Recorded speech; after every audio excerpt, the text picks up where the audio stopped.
Bismillahirrahmanirrahim. Assalamualaikum warahmatullahi wabarakatuh. Alhamdulillah. Alhamdulillahilladzi nahmaduhu wa nasta'inuhu wa nastaghfiruh wa na'udzu bihi min shururi anfusina wa sayyiati a'malina. May yahdihillahu fala mudilla lahu wa may yudlil fala hadiya lahu. نشهد أن لا إله إلا الله ونشهد أن محمد رسول الله.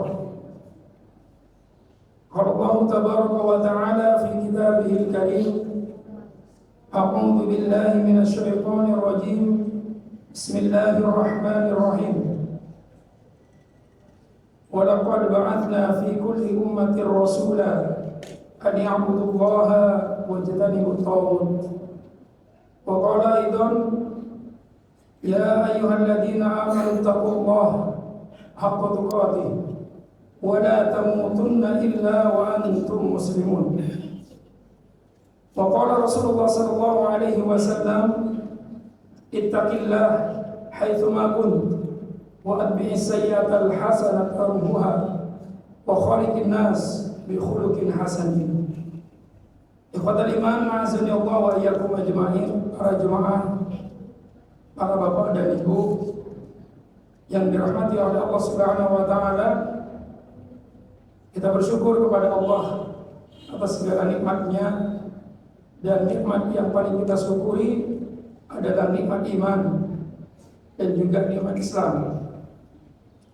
Dua nikmat yang Allah Subhanahu wa taala istimewakan hanya untuk hamba-hamba pilihan. Tidak Allah berikan kepada sembarang manusia. Hanya mereka yang Allah pilih saja. Namun sayang, semakin jauh kita daripada athar-athar risalah dari kenabian Nabi Muhammad SAW, seiring dengan berjalannya waktu, justru dua nikmat tersebut yang paling banyak kita lalaikan. Makanya Rasulullah SAW menyebutkan dalam sebuah hadis, badiru bil a'mali fitanan. Bersegeralah untuk mengamalkan amalan-amalan soleh, kecil maupun besar, pada saat datangnya zaman-zaman fitnah. Dan zaman fitnah itu, para bapak dan ibu, sebagaimana hadis-hadis yang maksur, itu datangnya di akhir zaman. Dan kita saat ini bukan di awal zaman, jelas. Di awal zaman itu zamannya Nabi Adam. Kita sekarang juga bukan di pertengahan zaman. Kita sadari kita sekarang berada di akhir zaman. Dan kita berada di masa-masa fitnah itu. Maka untuk menyelamatkan diri kita daripada fitnah, perbanyak amalan soleh. Di antara bentuk fitnahnya yang paling besar, kata Rasulullah, yusbihul rajul mu'minan wa yumsi kafiran. Pada pagi hari orang itu beriman, hanya selang beberapa jam saja langsung dia kafir.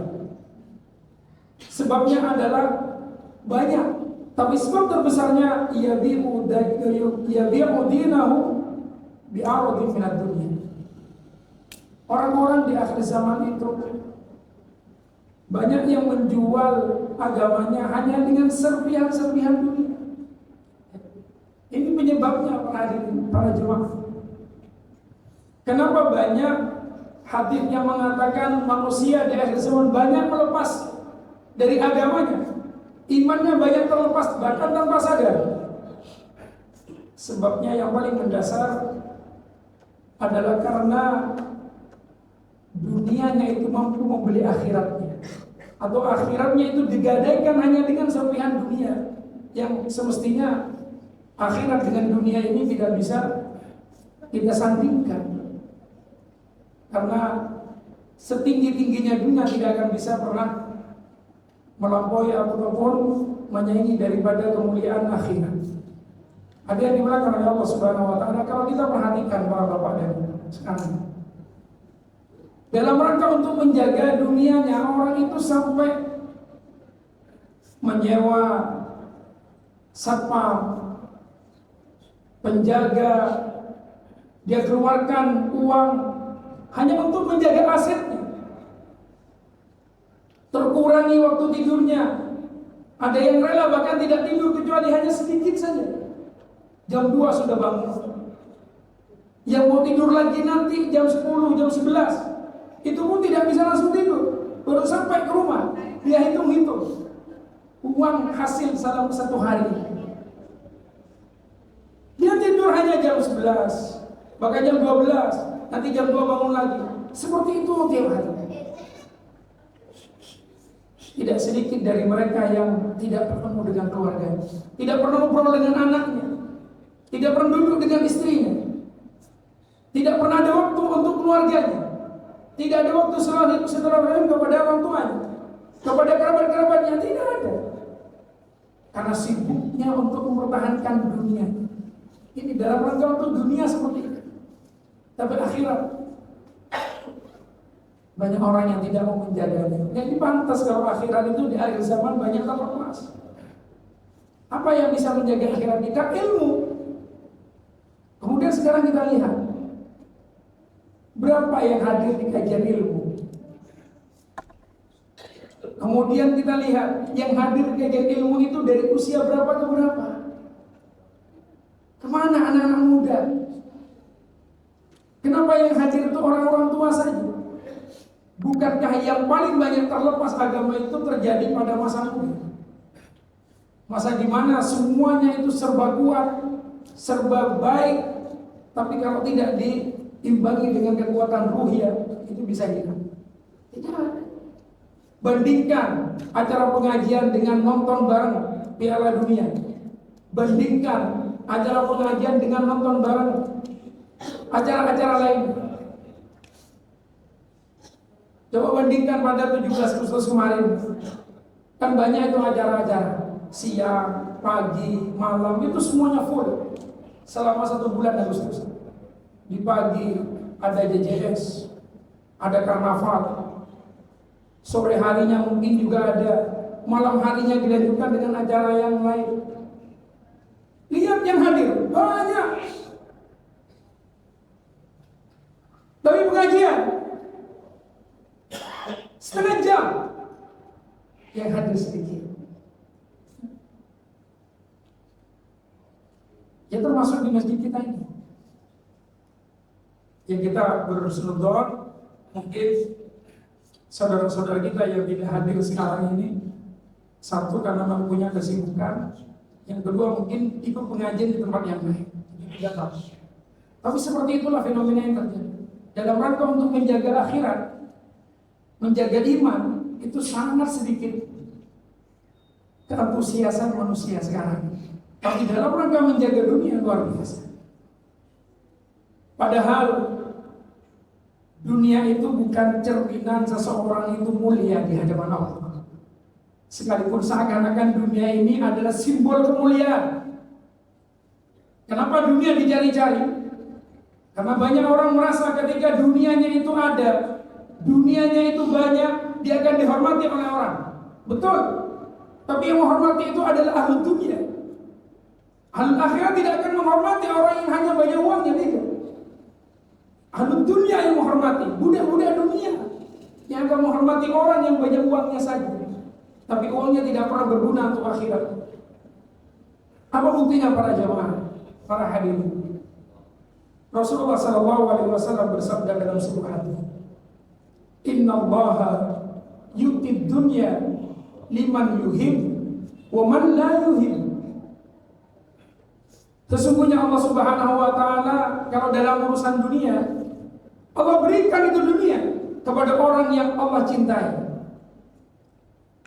Ada di antara para nabi yang Allah berikan dunia, sebagaimana Nabi Yusuf, Allah berikan dunia kepada beliau. Kemudian Nabi Daud, Allah berikan dunia kepada beliau. Nabi Sulaiman, Allah berikan dunia kepada beliau.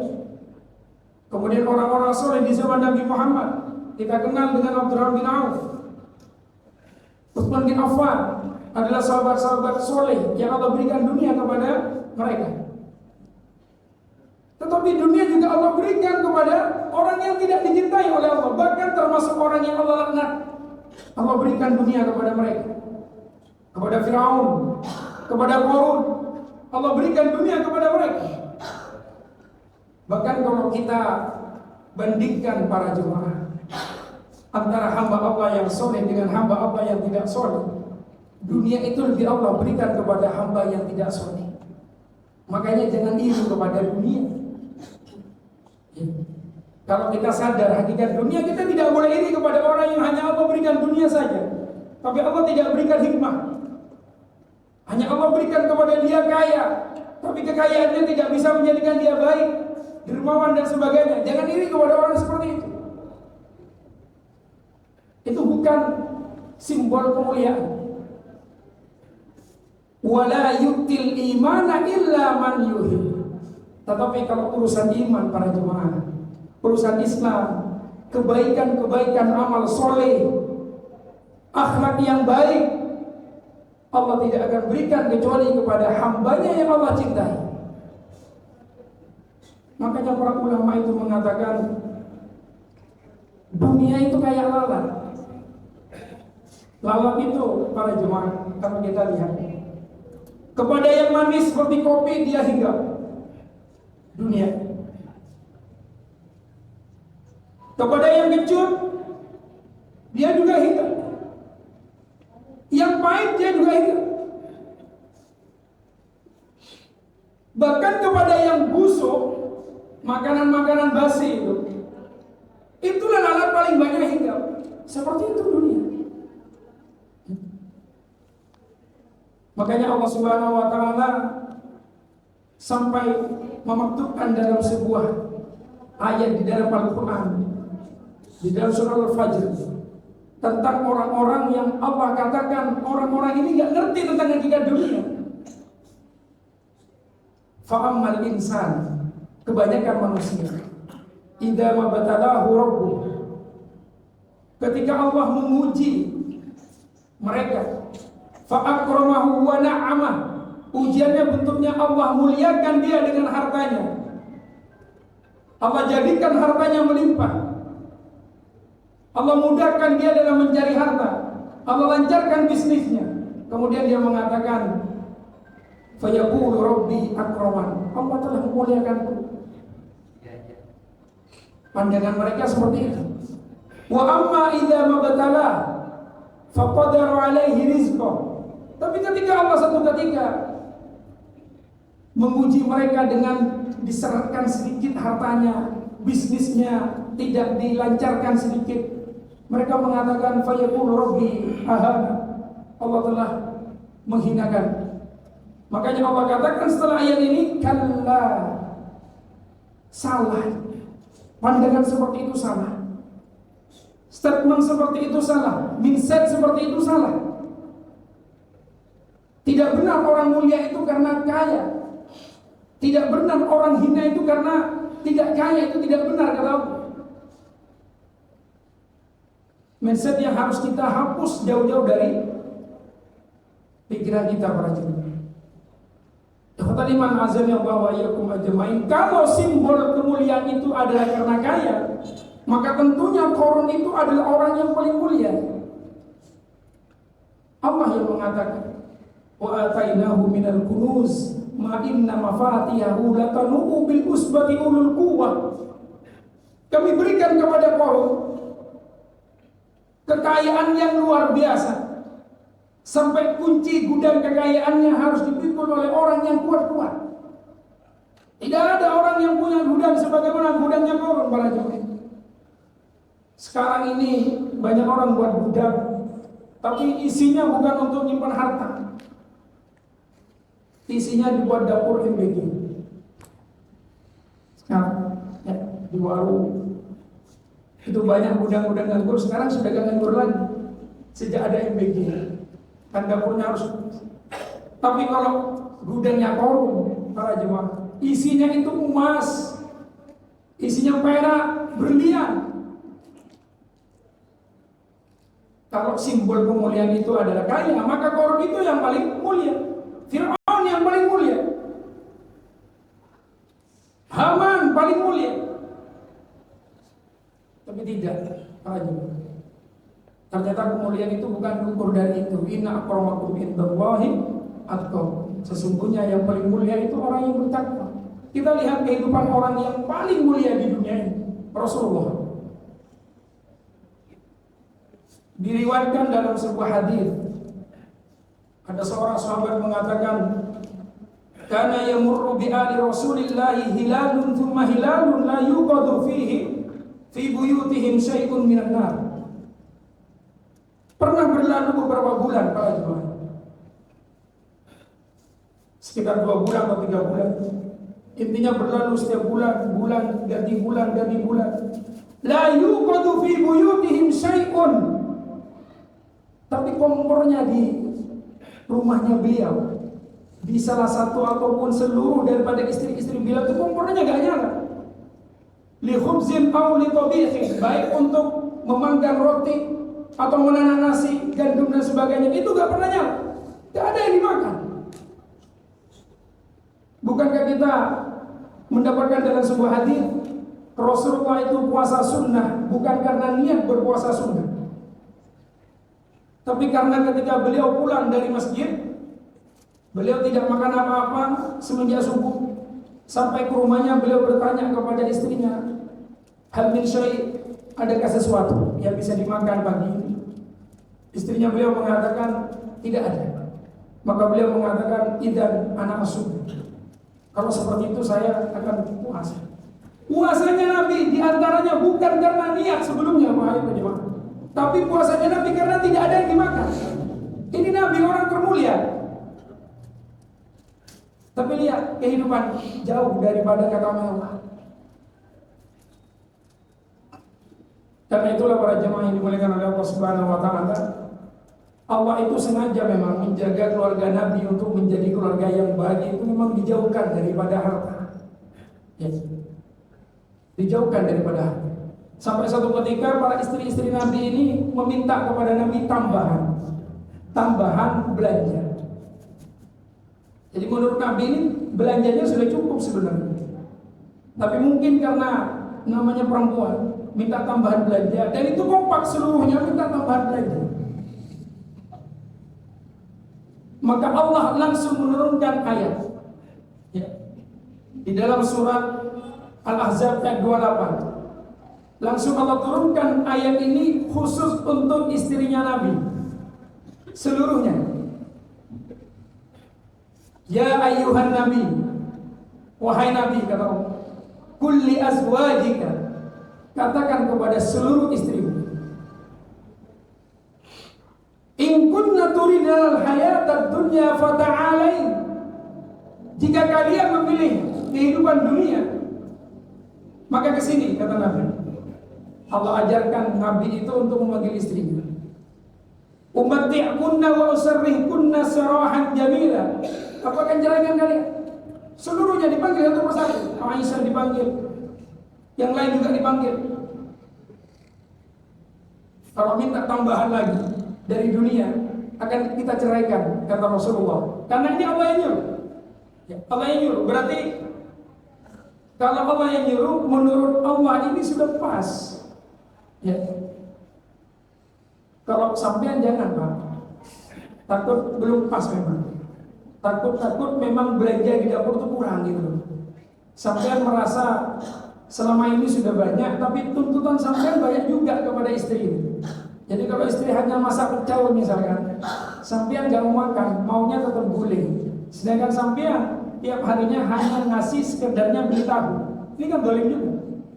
Tapi karena Allah yang nyuruh baginda Rasulullah, berarti menurut Allah belanja selama ini yang diberikan oleh Rasulullah itu cukup.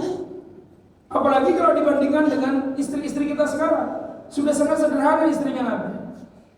Makanya ketika sedikit saja minta tambahan dalam rangka Allah menjaga keluarganya Nabi daripada rusaknya iman, maka turun ayat ini. Subhanallah, istrinya Nabi lebih memilih Allah dan Rasulnya, tidak memilih tambahan harta. Ada juga cerita dari sahabat beliau. Ya. Ini datang dari sahabat namanya Sa'ad bin Amir. Sa'ad bin Amir ini sahabat Nabi yang ditunjuk menjadi gubernur di Himsa, salah satu daerah di Syam, di zaman kekhalifahan Umar bin Khattab. Umar berkunjung ke Himsa, kemudian meminta rakyat Himsa untuk berkumpul. Kemudian Umar meminta kepada mereka untuk bertanya, mengusulkan, coba 3 hal yang kalian tidak senangi dari gubernur kalian. Ini presiden datang, kemudian dikumpulkannya rakyat, kemudian ditanya, ini gubernur yang saya angkat, yang saya lantik ini, coba sebutkan 3 hal yang kalian tidak suka daripadanya. Kalau ada sekarang seperti ini presiden dan gubernur, saya yakin 300 kesalahan lebih ya dicecar oleh kita di sisa ini, dicerca satu persatu. Nah, 3 kata rakyat itu. Yang pertama, Sa'ad bin Amir ini tidak keluar dari rumahnya kecuali hampir siang, jam 9 ini. Yang kedua, Sa'ad bin Amir kalau malam ini tidak pernah bisa menerima tamu. Dan yang ketiga, Sa'ad bin Amir tidak pernah melaksanakan zakat. Ya. Dan itu langsung dikatakan saat Sa'ad bin Amir ada di sampingnya Umar. Maka Umar minta Sa'ad bin Amir untuk menjawab 3 pertanyaan ini. Kata Sa'ad bin Amir, wahai Amirul Mukminin, saya tidak senang sebenarnya untuk menjawab pertanyaan 3 itu. Tapi karena Anda yang menyuruh, saya akan jawab satu persatu. Saya tidak keluar untuk melihat rakyat atau berkeliling daerah Himsa ini kecuali hampir siang, karena dari ba'da subuh sampai jam keluarnya beliau itu, beliau urusannya membantu keluarganya, karena beliau gak punya pembantu. Gubernur gak punya pembantu. Umar sedih dan marah sampai Umar mengatakan, keterlaluan kalian. Gubernur kalian tidak ada yang bantu. Kalian hanya bisa memberikan masukan-masukan ataupun mengkritik, tapi gak ada yang bantu. Ternyata gubernurnya tidak punya pembantu. Ya. Kemudian yang kedua, ada apa ternyata? Ya. Yang kedua, malam beliau tidak bisa menerima tamu karena apa? Kata beliau, siangnya itu fokus untuk rakyat.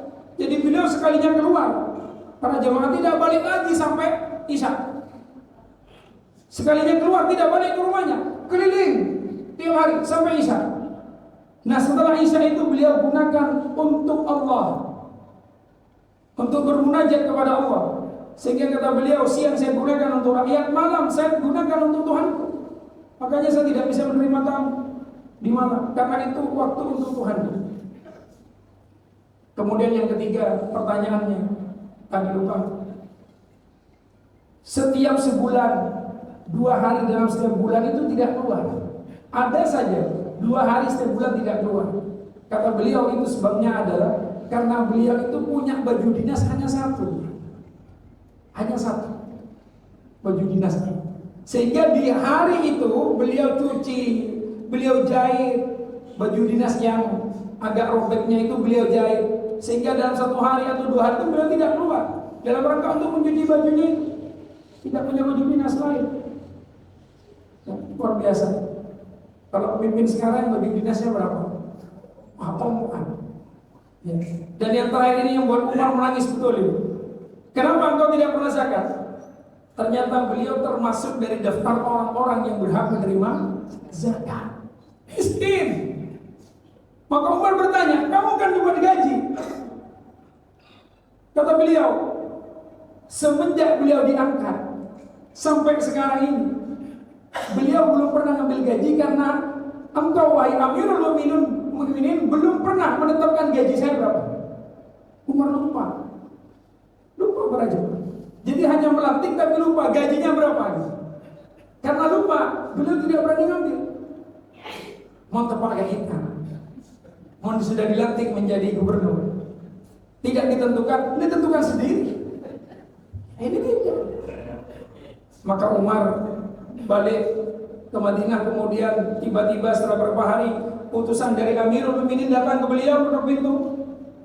Yang bukakan itu beliau langsung, Kemudian utusan itu mengatakan ini ada hadiah dari Umar, beberapa peti dinar emas. Beliau langsung teriak, innalillah, innalillah. Istrinya kaget di belakang, ada apa wahai Sa'ab? Kenapa engkau mengatakan innalillah? Apakah Amirul Mukminin meninggal dunia? Tidak. Terus apa? Beliau mengatakan dakhalatid dunya litufsida akhirati. Masuk dunia kepada kita untuk merusak akhirat kita, kata beliau. Maka istrinya mengatakan kalau itu buang saja itu dunia, karena istrinya nggak tahu kalau itu dinar. Kalau istrinya tahu dinar itu beda ceritanya mungkin. Ya. Beliau tidak ngasih tahu kalau itu adalah pemberian berbentuk dinar dari Amirul Mukminin kepada istrinya. Beliau hanya mengatakan dunia telah masuk untuk menghancurkan akhirat kita. Ini perkataan yang viral bagi ahli ilmu. Kalimatnya saat ini luar biasa. Nah itulah tadi para jemaah, kenapa Allah langsung menurunkan surat Al-Ahzab ayat 28 kepada Nabi. Karena Nabi ingin dijaga oleh Allah, keluarganya Nabi ingin dijaga, kebaikannya, akhiratnya oleh Allah dengan dijauhkan dari dunia. Maka simbol kemuliaan itu bukan dunia. Simbol kemuliaan itu terkadang adalah kesederhanaan kita. Bukan juga miskin ya, tapi sederhana, gak berlebihan di dalam dunia. Ikhwatal iman azza wa iyyakum ajmain. Karena itulah ada seorang alim berkata, ad-dunya masra'atul akhirah. Kita kan hidup di dunia para hadirin. Jadi gak mungkin kita gak nyari dunia. Kita salah juga kalau tidak nyari dunia. Setelah kajian ini kemudian sampean mengundurkan diri dari pekerjaannya, itu salah. Setelah ini sampean hanya zikir di masjid tidak keluaran, istrinya ketimanya, nanti kita makan apa Pak? Nanti saya akan berzikir kepada Allah. Itu salah juga. Gak mungkin, harus bekerja kita. Ya, harus bekerja. Tapi yang dimaksud itu dunia kita jadikan modal untuk meraih akhirat kita. Ad-dunya mazra'atul akhirah. Dunia itu adalah tempat kita menanam untuk akhirat kita. Jangan lupa, tujuan kita utama itu akhirat para hadirin. Karena kalau sampai kita lupa, dilupakan apalagi kalau dunia, kita akan semena-mena. Itu kata Allah Subhanahu wa taala dalam surah Al-Alaq. Allah mengatakan apa? Kalla innal insana la yatagha. Sekali-kali tidak, sesungguhnya manusia itu pasti akan semena-mena, berbuat semaunya. Kapan mereka akan berbuat semaunya? Kapan manusia akan berbuat semaunya? Ar-ra'ahu istaghna. Ketika mereka sudah kaya. Inna ila rabbika ruj'a. Mereka lupa kalau tujuan utamanya hidup ini adalah untuk Allah. Lupa mereka. Coba kita lihat sekarang para hadirin. Orang kalau sudah diberikan harta oleh Allah, apa yang dia berbuat? Lupa kepada Allah. Para YouTuber yang dari YouTube-nya dia menghasilkan banyak sekali uang, lupa dia. Tidak peduli lagi kepada harta yang halal atau haram. Dia enggak peduli. Yang penting dapat uang. Sampai ada orang mengatakan, mun kamu salah ganja, mau ganja kita sendiri. Artinya apa? Silahkan. Saya tidak punya teman. Yang penting saya banyak uangnya. Silahkan. Saya itu musuhan sama saudara, sama ipar, sama tetangga, bahkan sama orang tua. Gak ada masalah. Yang penting uang saya banyak. Makanya terjadi para hadirin sekarang ini, orang itu tega menyingkirkan, menfitnah, mencekik saudaranya sendiri dalam rangka untuk menguasai warisan. Dunia kalau sudah dipegang dan ada di hatinya, buta semuanya. Gak mengherankan kalau ada saudara membunuh saudaranya, anak meracun orang tuanya agar cepat mendapatkan warisan, itu gak mengherankan. Innal insana la yatagha.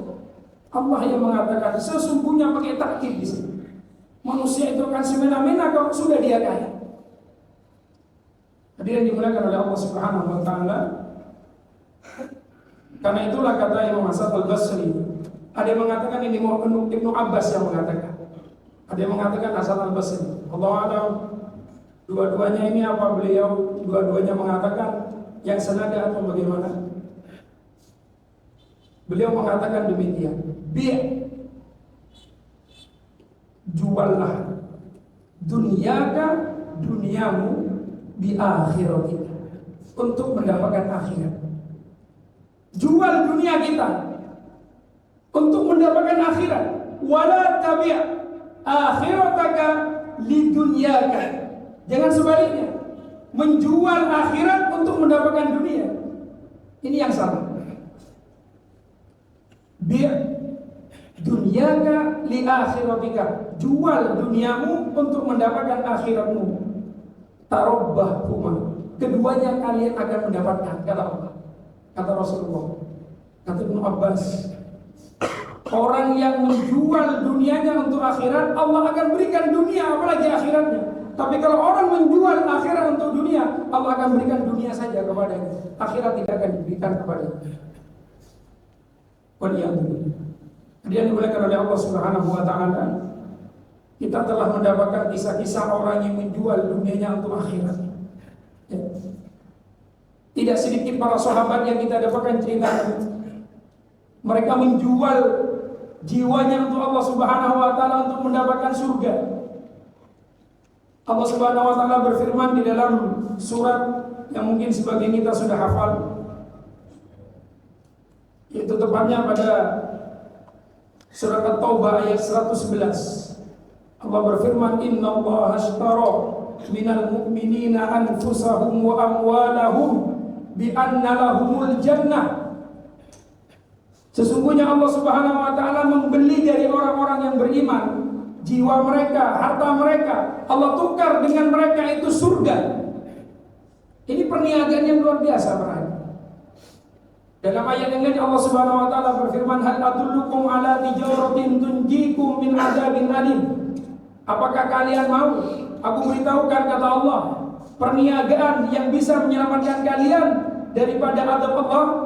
Dalam ayat yang lain Allah Subhanahu wa Ta'ala mengatakan tijaratan lan tabur, perniagaan yang tidak akan pernah ada ruginya. Kenapa ini dikatakan perniagaan yang paling istimewa para hadirin, para jemaah? Karena balasannya ataupun ribihnya, untungnya itu surga. Coba kalau kita lihat sebesar apa orang ini berbisnis dengan bisnis yang paling besar, sebesar apa?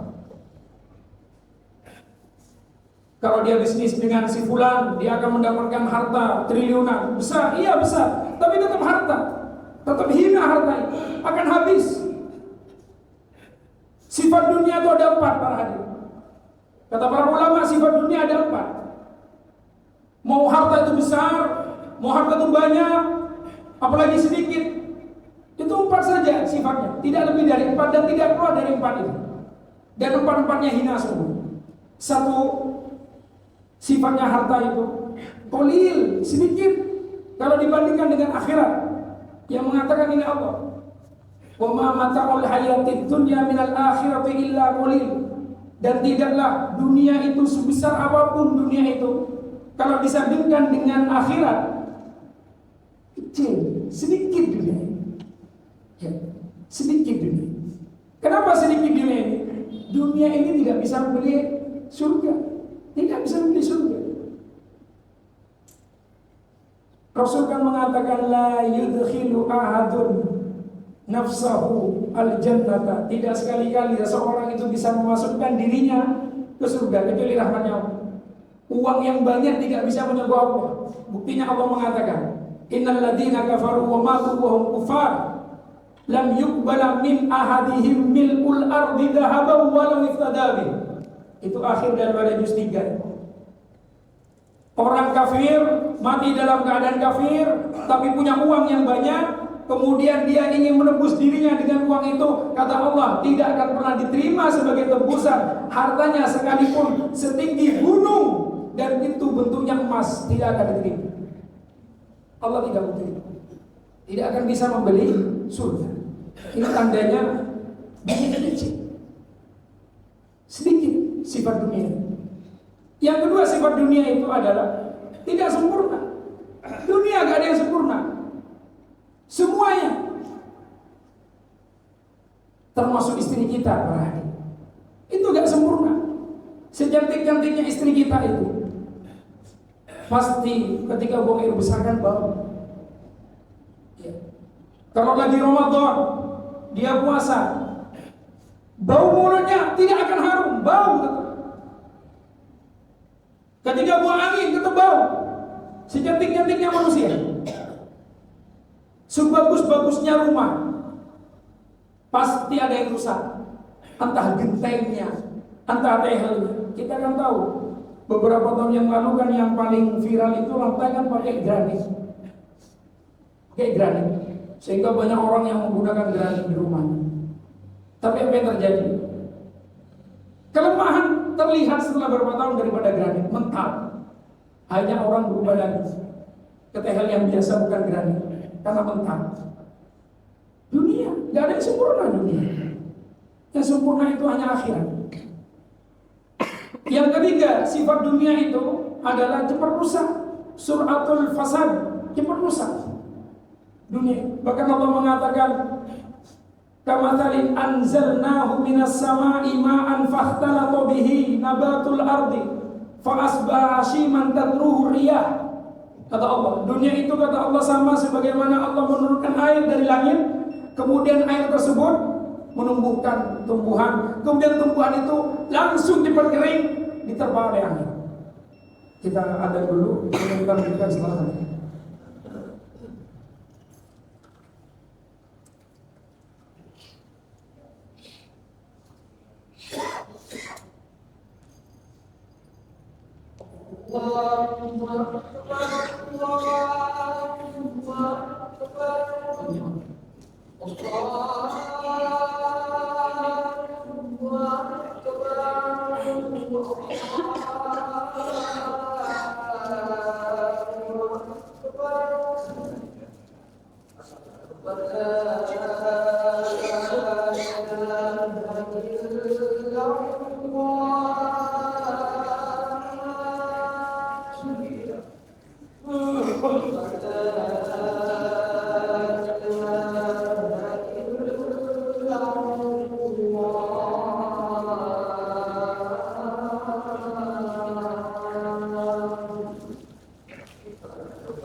Kita lanjutkan kedua.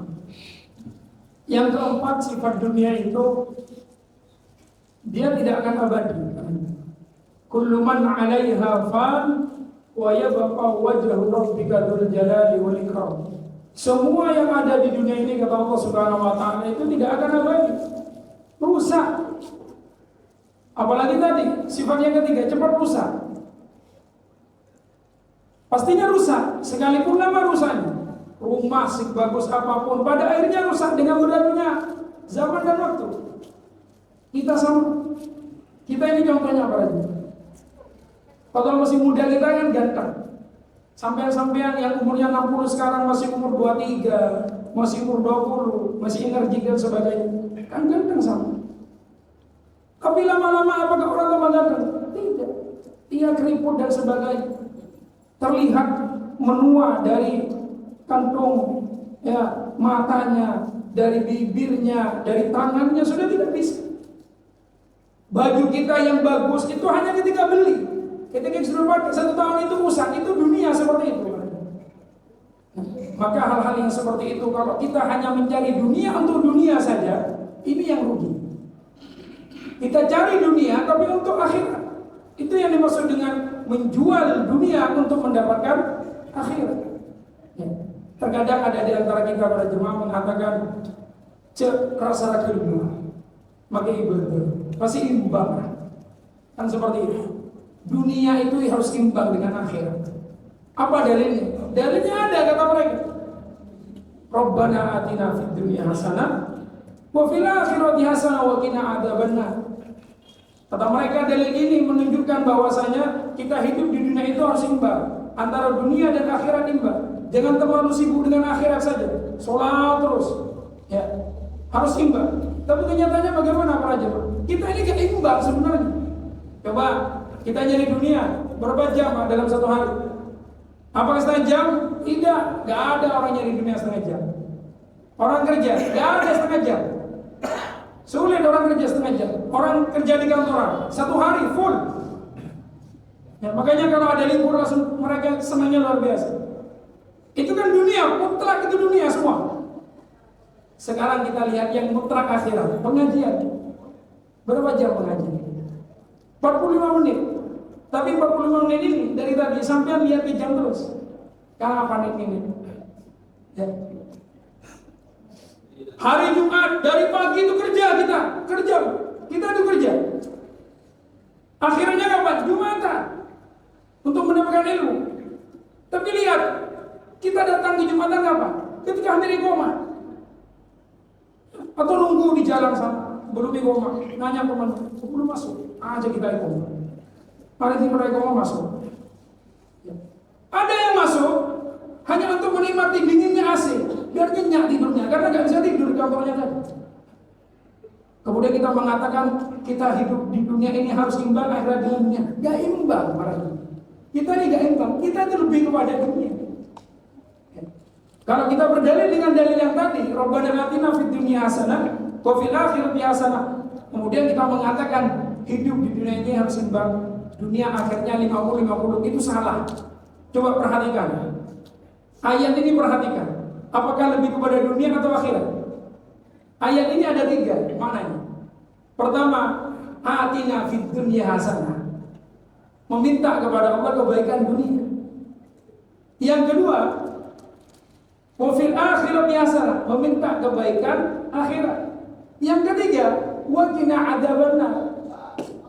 Jauhkanlah aku daripada api neraka, itu akhirat juga. Maka kalau ayat ini kita jadikan bagian menjadi 3 bagian. 1/3 untuk urusan dunia, 2/3 untuk urusan akhirat. Ayat ini sudah menunjukkan kita lebih daripada akhirat, bukan dunia. Qala iman azza Allah wa iyyakum ajmain. Makanya Allah Subhanahu wa taala melalui lisan Rasulnya, beliau mengatakan man kanatil akhirah, man kanatid dunya hammuhu. Orang yang hidupnya ini antusiasnya hanya dunia saja, Pak. Hanya dunia saja.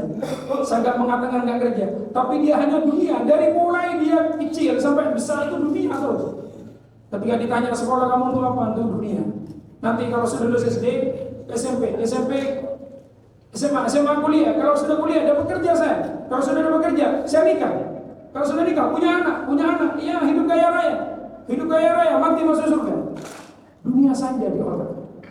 Orang yang seperti ini kata Rasulullah SAW, ja'alallahu faqrahu fi ainai. Allah jadikan kemiskinan itu ada di pelopak matanya, padahal dia kaya. Tapi takutnya kepada kemiskinan luar biasa. Coba orang yang kaya, yang gak dermawan, orang yang kaya yang cerai itu, ya, itu hitung-hitungnya kuat dalam dunia, kuat. Masuk ke masjid, kemudian ada pengumuman siapkan infak terbaik, gak jadi masuk dia. Kok masuk kemarin dalam buku progresnya, gak jadi masuk. Ada proposal masjid, proposal anak miskin, proposal pondok datang kepadanya, dia gak nemuin. Kenapa? Takut. Ini kalau saya infakkan 1 juta saja, hemat. Kalau 1 juta saya putar untuk bisnis saya bisa 10 juta. Takut terkurangi harga. Bahkan dia jauh umroh. Ayo Pak kita umroh Pak. Ya, dia mikir banyak itu umroh sekarang ini paling murahnya 25 juta. Ya, karena umroh backpacker sekarang sudah sulit. Ya, umroh 25 juta. Dia mikir nanti sepulang dari umroh masih harus bawa oleh-oleh untuk tetangga saya. Nanti ada selawatan juga, ada yang datang untuk asijar, makan. Jadi taruh oleh 5 juta. Dia mikir 35 juta kalau saya bisniskan bisa 350 juta. Gak jadi umroh. Seperti kuat sekali pikirannya, takut hilang uangnya. Ini kalau orang sudah akalnya hanya dunia saja seperti itu, Allah jadikan dia takut miskin. Seakan-akan kemiskinan ada di depan matanya. Kemudian urusannya buyar, gak bagus. Tiap harinya dia gak bahagia sebenarnya. Orang yang hanya dunia saja, lihat, tanyakan frekuensi dulu dengan anaknya, dengan istrinya, kurang.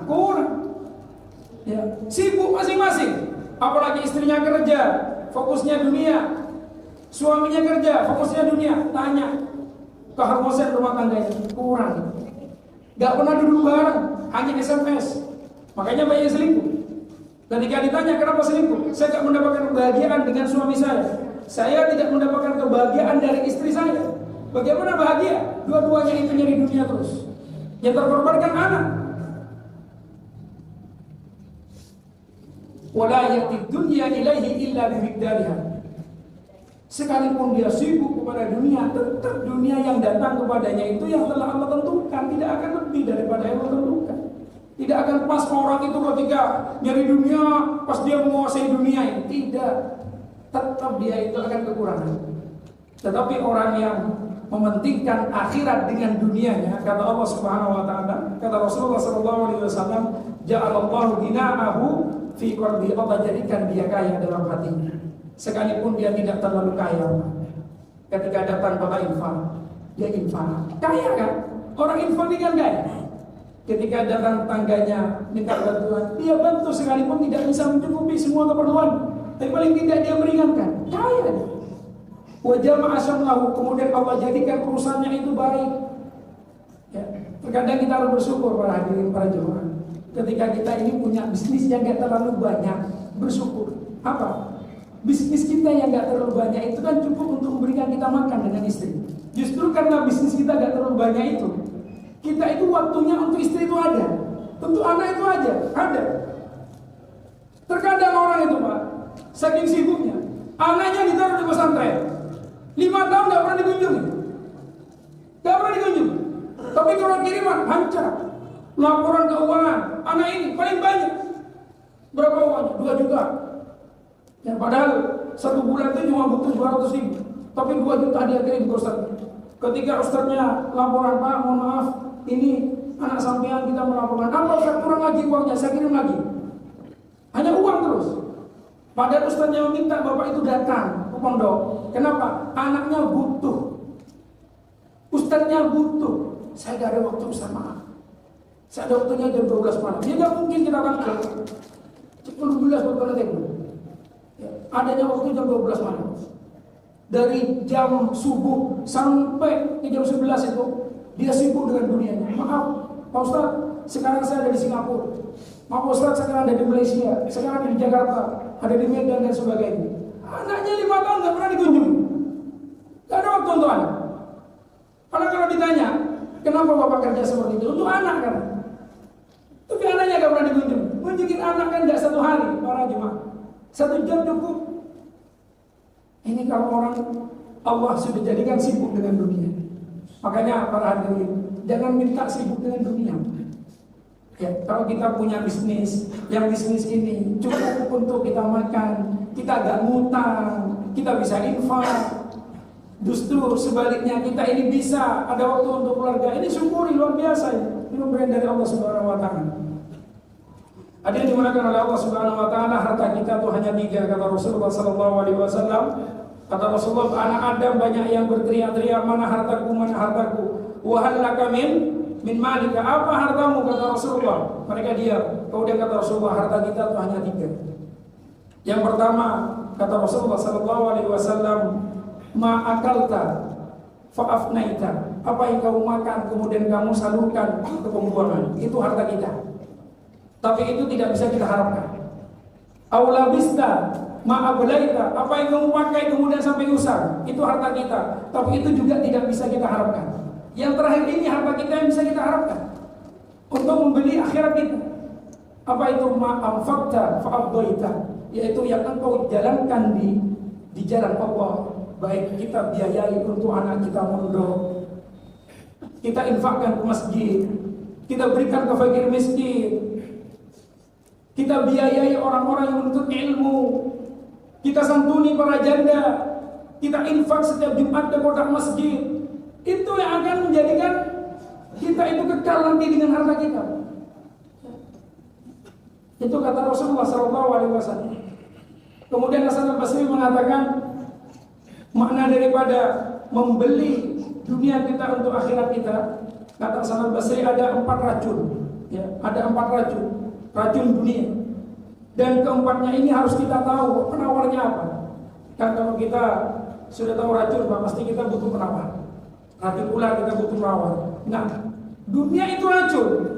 Penawarnya ada agar kita ini tidak mati karena racun tersebut. Kata beliau apa? Ad-dunya sammun qatil. Yang pertama racun itu adalah dunia. Penawarnya apa? Fazuhdu dawa'uhu. Zuhud itu penawarnya dunia. Apa zuhud? Zuhud itu bukan miskin, Pak. Zuhud itu bukan jombang-jambing. Banyak yang mengartikan zuhud itu gak usah beli mobil, zuhud itu gak usah pakai motor, zuhud itu jalan kaki, zuhud itu gak usah beli kendaraan, cukup pakai sepeda. Salah. Zuhud itu tidak usah beli baju. Salah, bukan itu zuhud. Zuhud itu adalah tarku ma la yanfa' minal akhirah. Zuhud itu meninggalkan dunia yang dunia itu tidak bermanfaat untuk akhirat kita, itu zuhud. Itu yang menyelamatkan kita dari fitnah dunia. Sampean jabatan misalkan para hadirin, dan jabatan ini bisa menjadikan akhirat sampean baik, ambil jabatan itu. Kalau memang jabatan itu menjadikan sampean baik. Ada bisnis, yang bisnis ini sampai menjadikan sampean kaya, dan kekayaan sampean bisa berbuat baik untuk akhirat sampean, ambil bisnis itu, gak masalah. Karena zuhud itu adalah tidak mengambil bagian dari dunia yang menjadikan akhirat kita rusak. Kalau dunia itu menjadikan kita baik, ambil itu. Itu masih kita zuhud. Makanya Abdurrahman bin Auf itu kan kayanya luar biasa. Itu masuk orang-orang yang zuhud, kata para ulama. Abdurrahman bin Auf itu termasuk orang-orang yang zuhud, padahal kaya. Ketika perang Tabuk, Abdurrahman bin Auf itu menginfakkan 40.000 dinar. Sekarang kalau dikurskan berapa banyak?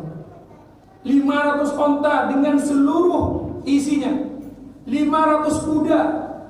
Itu ketika perang Tabuk. Tapi beliau dikatakan orang zuhud. Kenapa? Karena beliau tidak mengambil bagian dunia kecuali itu akhirat. Nah, kalau kita mau selamat daripada racun dunia itu, zuhud itu. Tinggalkan bagian dunia yang tidak baik untuk kita, untuk akhirat kita. Yang kedua apa yang menjadi racun dunia? Al-mal, harta, uang. Wa zakatu dawa'u. Zakat itu menjadi penawarnya. Zakat. Jangan lupakan zakat kita, Pak. Ya. Makanya sampai kalau masalah zakat, misalkan ada pertanyaan-pertanyaan dalam masalah zakat, kalau Ustaz mungkin isi di sini, tanyakan. Kita dosa kalau sampai kita tidak tahu tentang zakat.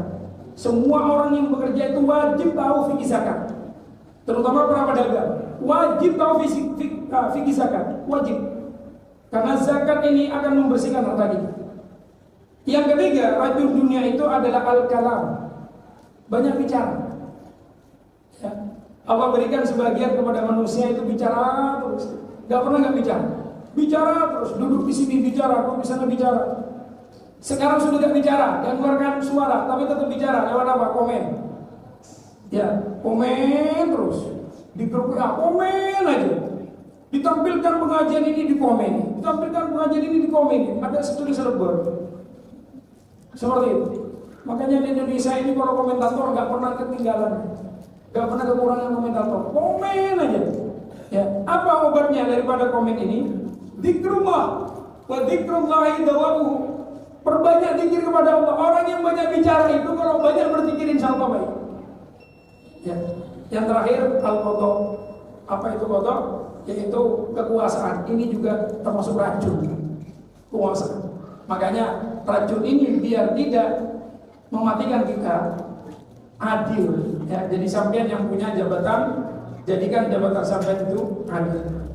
Mohon maaf sampai habis waktunya untuk membuka pertanyaan. Sekian yang bisa saya sampaikan, mudah-mudahan bermanfaat. Mohon maaf atas segala kekurangan. Kita tutup dengan hamdalah dan kafaratul majelis.